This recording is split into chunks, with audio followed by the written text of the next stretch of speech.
Ruin has come to our family. You remember our venerable house?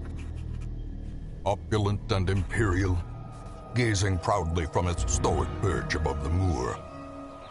I lived all my years in that ancient, rumor-shadowed manor, fattened by decadence and luxury. And yet I began to tire of conventional extravagance. Singular, unsettling tales suggested the mansion itself was a gateway to some fabulous and unnameable power. With relic and ritual, I bent every effort towards the excavation and recovery of those long-buried secrets, exhausting what remained of our family fortune on swarthy workmen and sturdy shovels. At last, in the salt-soaked crags beneath the lowest foundations, we unearthed that damnable portal of antediluvian evil.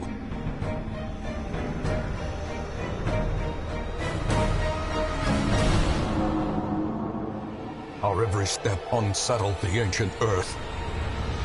But we were in a realm of death and madness. In the end, I alone fled laughing and wailing through those blackened arcades of antiquity, until consciousness failed me. You remember our venerable house, opulent and imperial. It is a festering abomination. I beg you, return home, claim your birthright, and deliver our family from the ravenous, clutching shadows of the darkest dungeon. How's that for a fucking intro? God, this game is so good, and also, I think it's just a D&D campaign.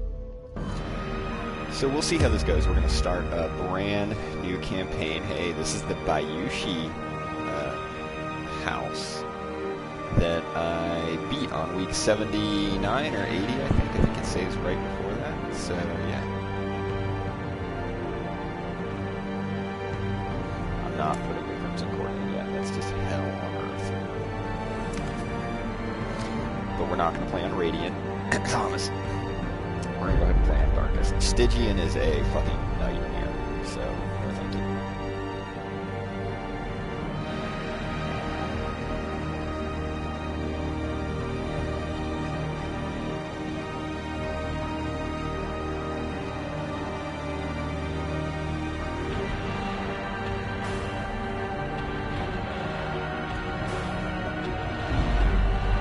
Because, of course, the Scorpions.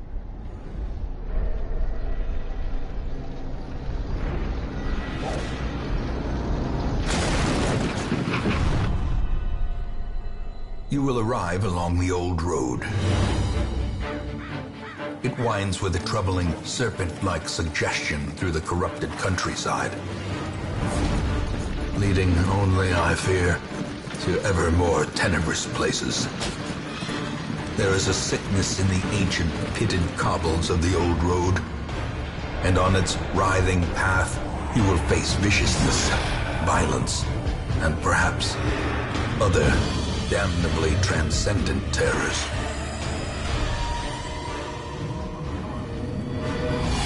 So steel yourself, and remember there can be no bravery without madness. The old road will take you to hell, but in that gaping abyss, we will find our redemption.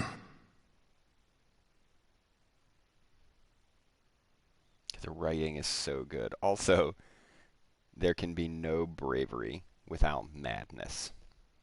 You guys might need to remember that when you run into De'Aaron later.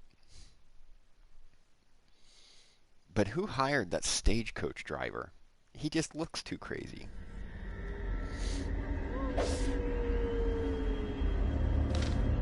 Brigands have run up these lanes.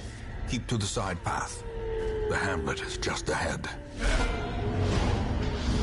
Dispatch this thug in brutal fashion, that all may hear of your arrival.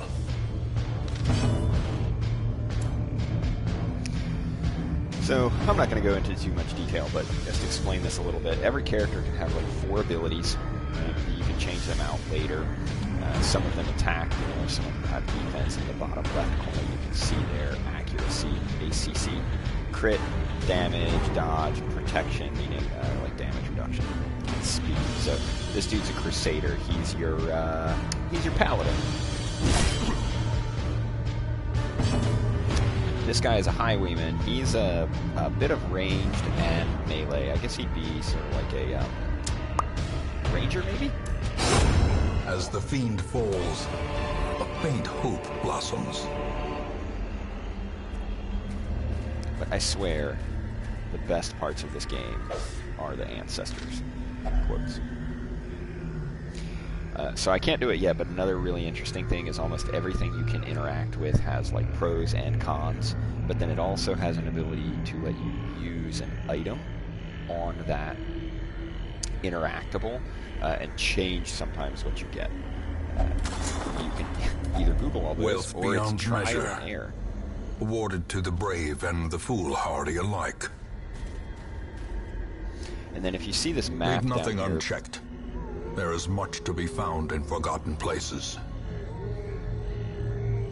if you see this map down here, this is sort of why it is a dungeon crawl, right? You just walk from room to room and fight things. And then your kind of party management happens back in town. The other thing that's interesting is the screen goes a little bit darker, and up at the top you can see I have dim light, right? So you have to manage your light level, and the lower it is, the greater the reward, but also monsters hit harder, they can surprise you, you get more stress, and honestly, stress is what kills people in this game. Well, normally. An ambush. Send these vermin a message. The rightful owner has returned, and their kind is no longer welcome. So another cool part of this game is it's very, you can see just below pistol shot there's like these 3 yellow dots on the left and 3 red dots on the right. That's the slot assignment for every character. You normally run with a team of 4, so this ability can be used in the 2nd, 3rd, and 4th slot, and it can hit enemies in the 2nd, 3rd, and 4th slot. This one hits the first 3 slots and can be used if you are in position 2 or 3. This can only hit the first 2, and then that's not always necessarily the enemy. This guy's big, right? So he's a large size creature, which means he takes up the 1st and 2nd slots. So slot management and ability targeting is a big deal in this game too. So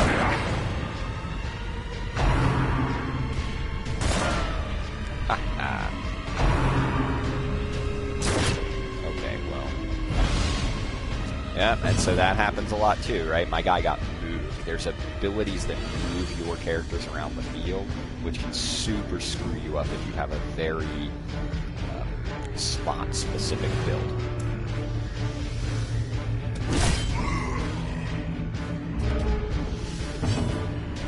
So notice I lost the ability to use those 2 shots there, which means I'm now stuck using this slice, which can't hit that guy in the back.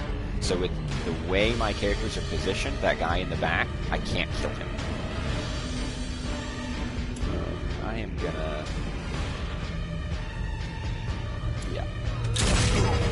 We'll use that.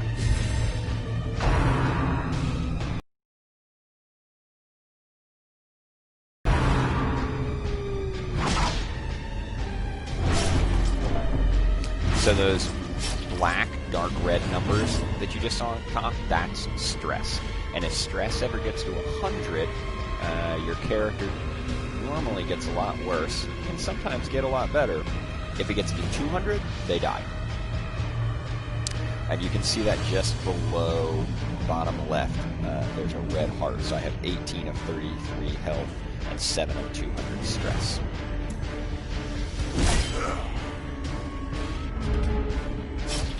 And I'm bleeding. And I still can't hit that guy. So I'm literally going to use my action just to move so that I can start hitting that guy in the back.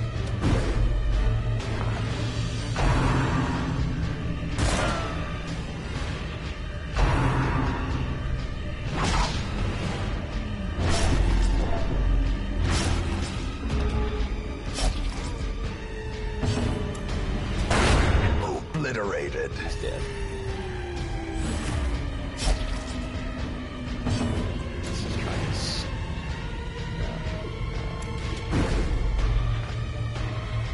Paladins. They miss a lot.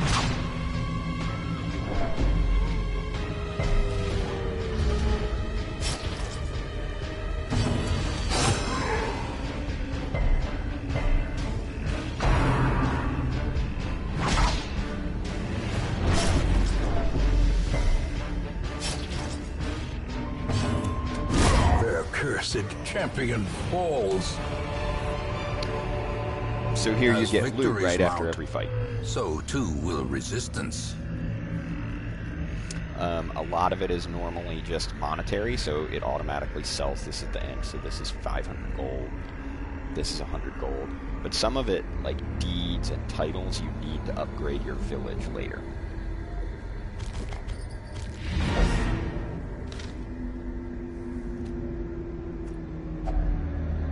So like this tells me it's trapped, but it always won't. And if I had a key, I could unlock it, but you might be able to just smash it with a shovel. Nope. So I'm gonna leave it alone.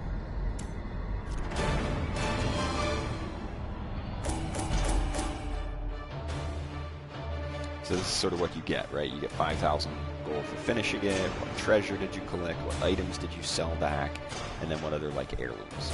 And I talked about stress earlier. One of the really challenging things about stress is without paying for an activity to make it go down, it doesn't go down between quests. Your health fills up, but your stress stays the same. Welcome home, such as it is. This squalid hamlet, these corrupted lands, they are yours now, and you are bound to them.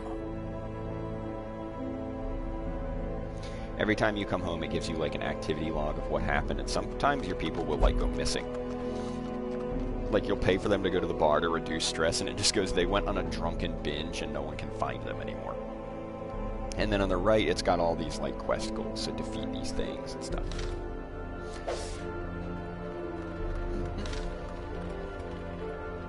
So this is our stagecoach. It's where you Women recruit and new men, heroes. soldiers and outlaws, fools and corpses. All will find their way to us now that the road is clear. We'll go ahead and pick both What of better these guys up. laboratory than the blood-soaked battlefield? And then one of the first things that I always do is increase the number of people show up. So here you can see that little letter. I need 3 letters and 4 shield things. Those are the heirlooms that you pick up while questing. Great heroes can be found even here, in the mud and rain.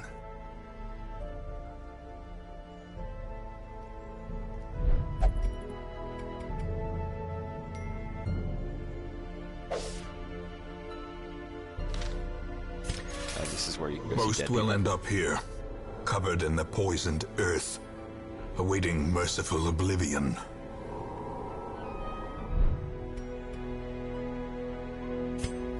In time, you will know the tragic extent of my failings. This is where you can like go watch the videos. I'm mostly just getting rid of exclamation points. Trinkets and charms, gathered from all the forgotten corners of the earth. This is a young version of Madame Ava, clearly.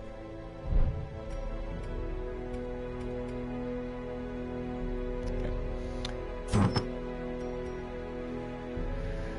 And then you have every character can equip 2 trinkets, and that's really sometimes where late game this is important.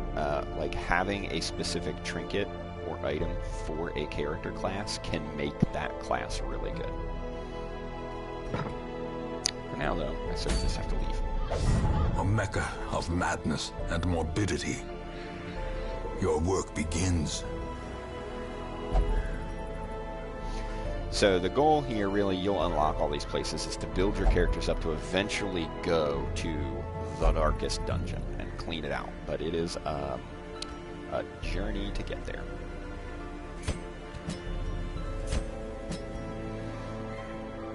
So here's where you can like assign your characters and put them in positions. You can go look at their combat skills, right? So she has...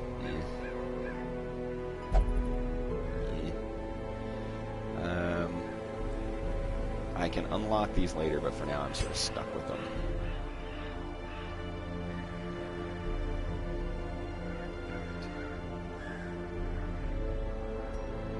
I need to switch that.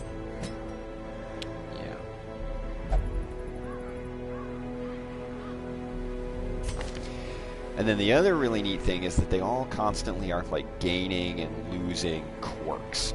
So her quirks right now are she has quick draw, she's faster in the first round, and she's better against beasts, but she's obsessed with material things, which I think means that sometimes she just opens shit that you find in the dungeon, which can be really bad. And then she has minus fine damage on range skills, which if you're building a range Vestal is really bad. But this is basically your cleric. She heals. This is your plague doctor. He sort of just poisons people. There is no D&D equivalent. He has +5 accuracy. That's really good, but he thinks he's possessed by demons. That can't be good, but I don't know what it does. This guy will only pray for stress relief, and then he's prone to stealing items, so that's got to get fucking fixed. We'll do that later. I hate those people and have been known to dismiss them from my group because he takes your loot. Also, he does more damage if your torch is high, which it normally is. Stun resist is good. Speed is good. He can't gamble in town. I don't really care. There's other ways to do stuff. So, let's go on this quest. The cost of preparedness, measured now in gold, later in blood. So now you gotta buy items for your quest, right? And I always take 8 food. You normally don't need it, but the game will tell you at points, hey, you're hungry, and if you don't eat, it hurts your characters and you gain a ton of stress. And this is, I think, one of the big differences between Radiant, Stygian, and Darkest, is that you need more supplies. Like, I have, in a single short dungeon, had to eat 3 times on a couple occasions, and it's nuts. You need shovels to clear things out, and you might be able to tell that I'm paying for all this, so it's also a balance of how much money do I want to spend to prepare versus not be prepared. So normally on short stuff I take 1 of everything, I take 2 keys just in case, and then I take 9 to 10 torches, and I never take this long stuff.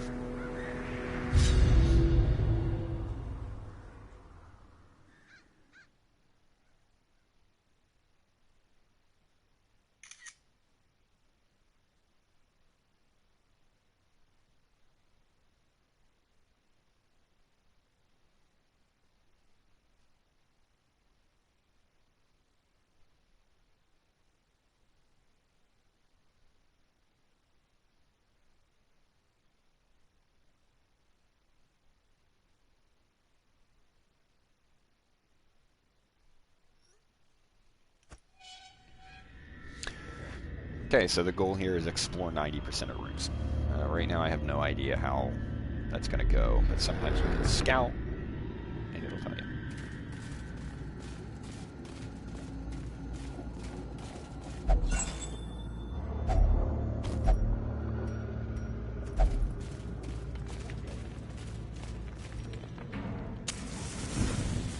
So I have a tendency to keep light really high unless I'm doing something specific that needs it low, because it just gets very dangerous. And when your torch is high, you have a greater chance of surprising the monsters, which lets you, it doesn't give you a, it's not D&D, it doesn't give you a full surprise round, it just lets all your characters go first. Basically means you win initiative.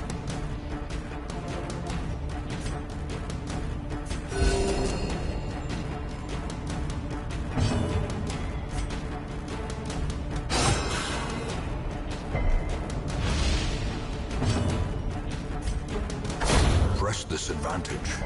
Give them no quarter. Yeah, so that's the other fun thing, is that corpses take up a spot still on the ground. Monsters, like beasts, animals, do not. And if you can kill them with poison, blight, like tick damage, the corpses go away. But that means when to kill which enemy is also a big factor. Another abomination cleansed from our lands.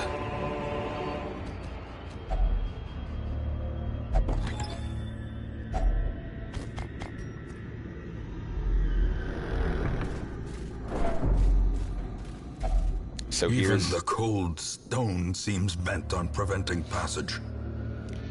yeah. So here's another thing, right? Like if you didn't bring shovels, you got to dig through that rubble by hand, and it burns a whole bunch of torch and stress and health.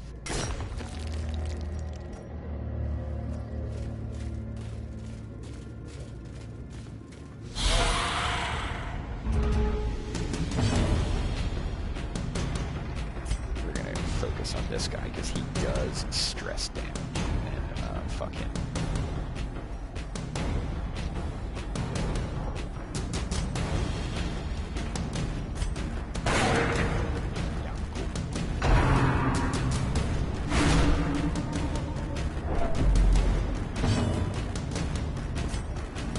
And she can only heal because of her shitty abilities, right?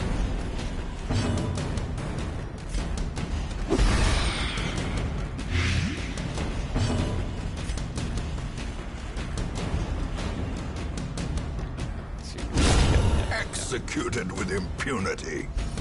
Oh, crits also destroy corpses. So that was really good, because now I can just hit that fucking cultist dude.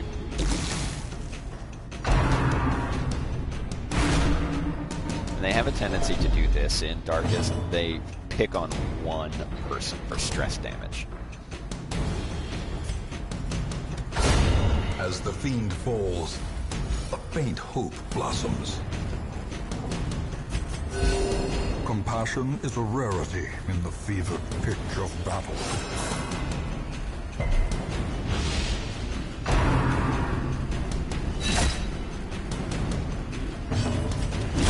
Begone, fiend!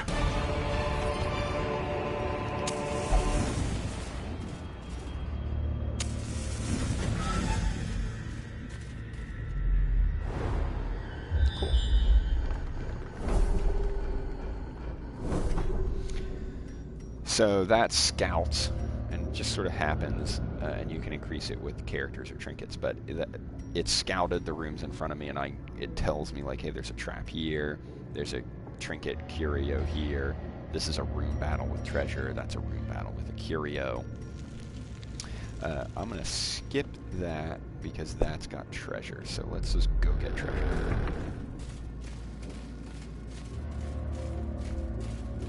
Backpacks are normally pretty good.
So he's going to take 8 damage per round. See below his name for 3 rounds and gains 7 health. So I can ignore him. He's basically dead on his turn. And much like D&D, normally it is better to focus on one target and just get it Continue the off the field. onslaught. Destroy them all. The slow death, unforeseen, unforgiving. Let's see what this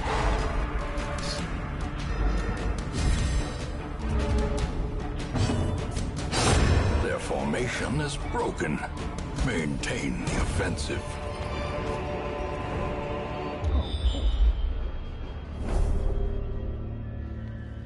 So I might be able to get out of here with just one more fight in this room. We'll see.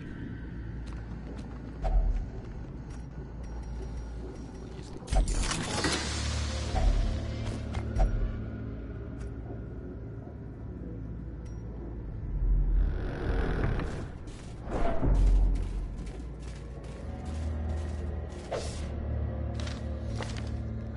So, everyone has a resistance to a trap. Like, what are the chances that if you walk over it not knowing it's there, will it hurt you? But they also have a disarm level, so he has a 90% chance to disarm, and I think that's the best, yeah. So we will disarm the trap, which makes you not take damage and heals some stress.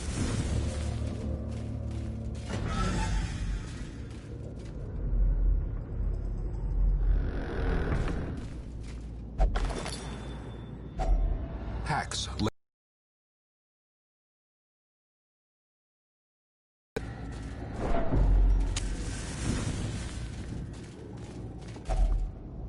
See, so this is what I mean. If you don't eat, you take a lot of health and stress damage, and it heals you. So that costs 4 food. I've found a lot, so I'm actually fine, and I can sell some of it back. But you never want to run out of food.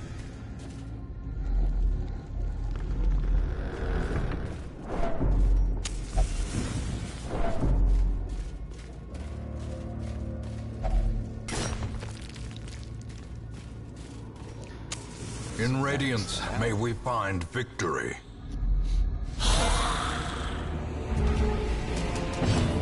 So their blight resistance is pretty low, so I'm trying to blight these guys. Soothe. Literally is useless. Sedated.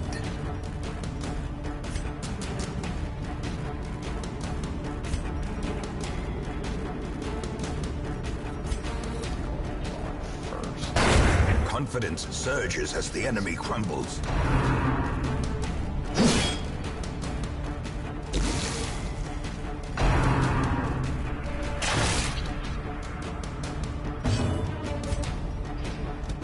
Another one falls.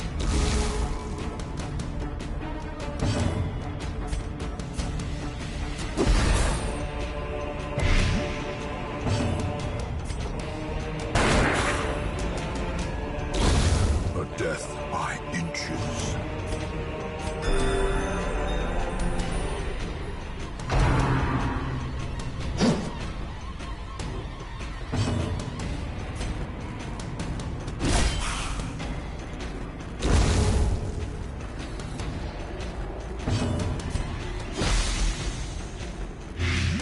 Clay Godberry is one of my favorite classes. I love just poisoning shit to death.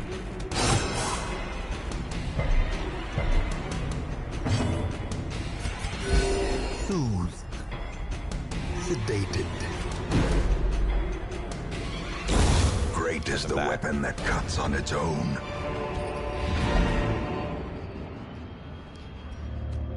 Let's check out this chest.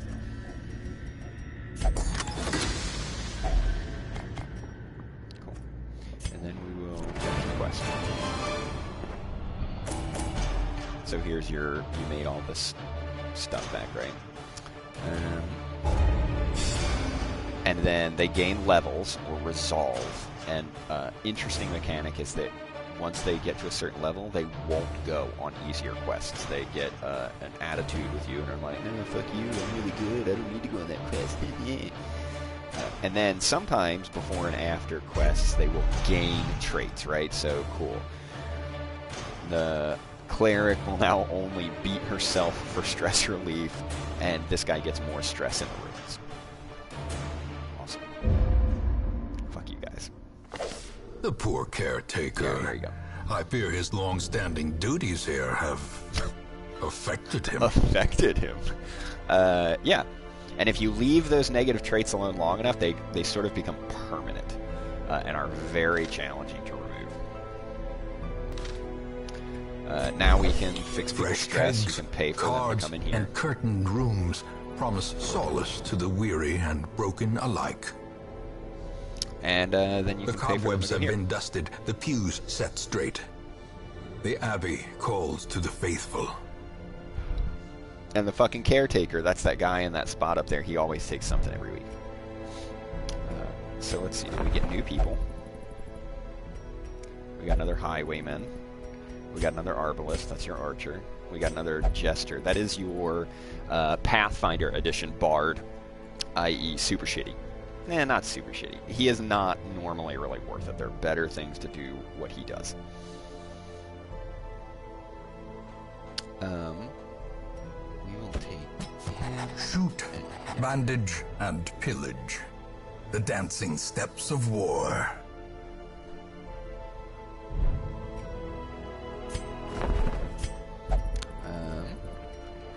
We'll need to increase our roster soon. Oh, I still can't get into either of these. Cool.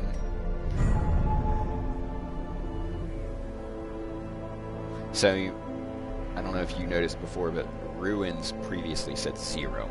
Now it says 1 under like the little screaming skull. That means that the whole Ruins has increased in difficulty. We're at like level 1, not 0 anymore. So here are the quests, right? It'll tell you if it's short on the left, medium. Medium means you got to camp. And then what the goal is and what your rewards are. So normally I will look at like, okay, well, what do I want? That's pretty reasonable. The antiquarian.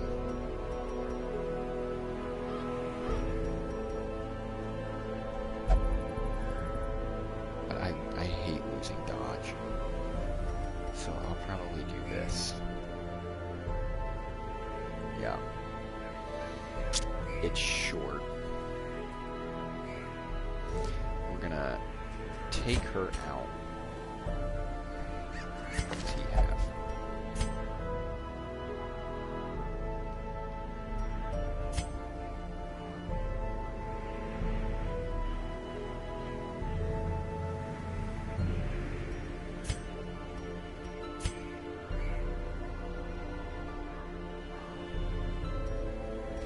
We're gonna put him in. We're gonna take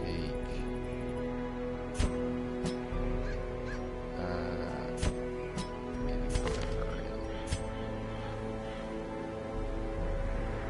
And she can at least do some damage. A little bit.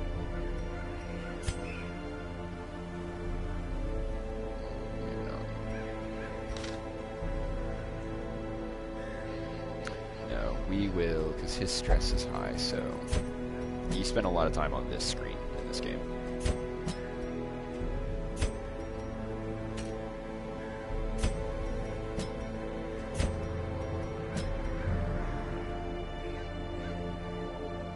Yeah.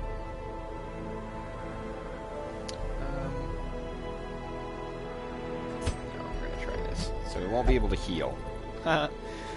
But hopefully I can do enough damage to kind of just get through